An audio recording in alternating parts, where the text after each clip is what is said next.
Hello everyone, welcome to our podcast. I am Kausar Ahmed, your host.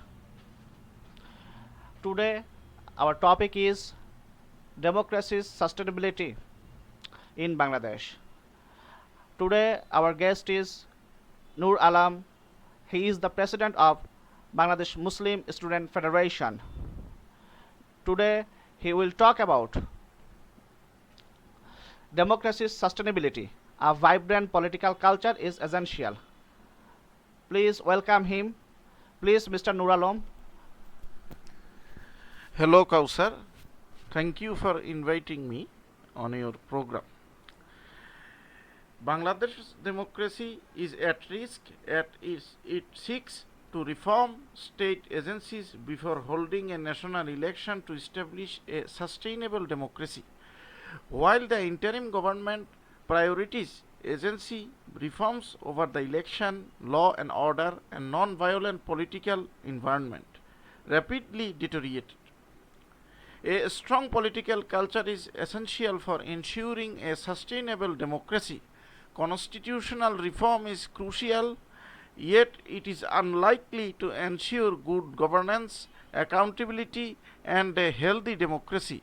While in power, political parties have amended the constitution several times, including establishing a non-political caretaker government, which a party in power later removed to undermine the voting rights of people. Therefore, in addition to reforming institutions and making the Constitution a binding guide for all citizens, it is high time, the last opportunity perhaps for political parties and their leaders at all levels to reflect on how they serve the people and uphold credibility within their community. Politicians must change their attitude, values, and political culture to ensure the sustainability of democracy. Since independence in 1971, the political culture, particularly mutual respect, trust, cooperation, and national integrity in political leadership, has not evolved robustly. Especially the Awami League fostered a culture of violence, fear, intolerance, and enforced disappearances along with beating and killing. Rather than promoting coexistence in politics, the uprising against the former government's fascism has created a fresh opportunity for reflection among political parties and leaders. Are politicians genuinely acting in people interests? As time passed, global politics continued to evolve, shape, and reshape. But the political leadership in Bangladesh has not developed in 16 years. Many Bangladeshis reside temporarily or permanently in prominent democratic countries such as Canada, the United States, and the United Kingdom. They are familiar with democratic practices and understand that both agreeing and disagreeing are constructive aspects of democratic political norms.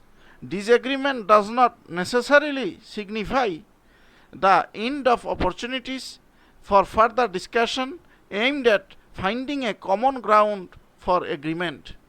In some cases,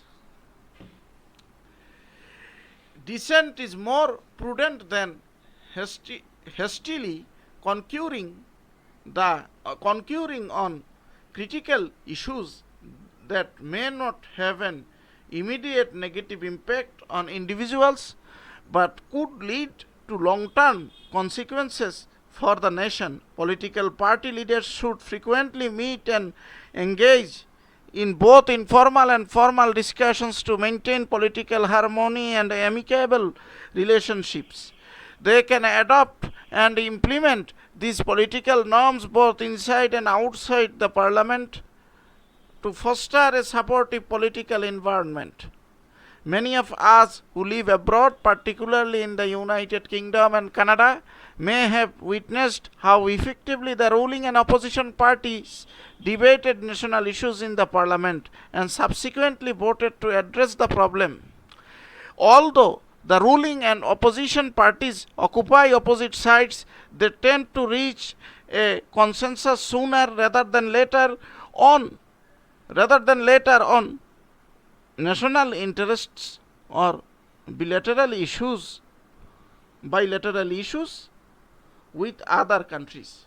Unfortunately, the political leaders of Bangladesh's former ruling party rarely exhibit a sensible approach towards collaboration with different political parties, show mutual respect, and facilitate dialogues or national concerns such as corruption, terrorism, free and fair electoral process, or long-standing bilateral issues such as the Gangas and Tista water sharing disputes, the killing of Bangladeshis in border trade imbalance with the neighboring countries. Instead, we have observed a tendency to blame one another even when the issues at hand pertain to the country's interests. Treating political opponents as enemies is a destructive approach to politics and democracy.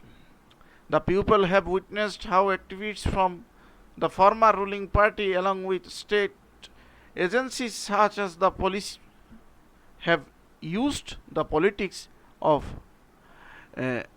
vengeance to victimize political opponents through enforced disappearances, false criminal charges, killing, and kidnapping. This time, people hope that political leaders will cultivate a violence free political culture where all parties exhibit tolerance and mutual respect for one another's opinions and views without resorting to blatant conspiracies that aim to undermine political careers. Muhammad Yunus, the head of the interim government, could not convene a national political convention to establish common principles and practice for all political parties.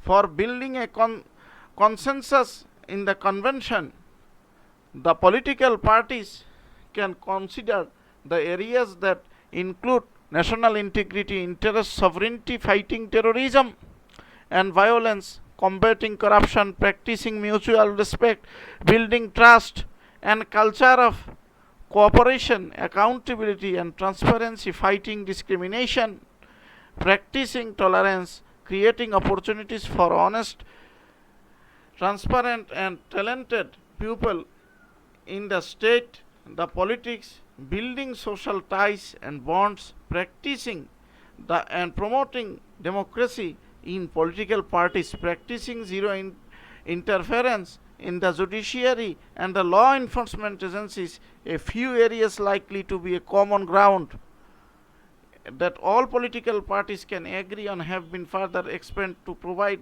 insights to their importance.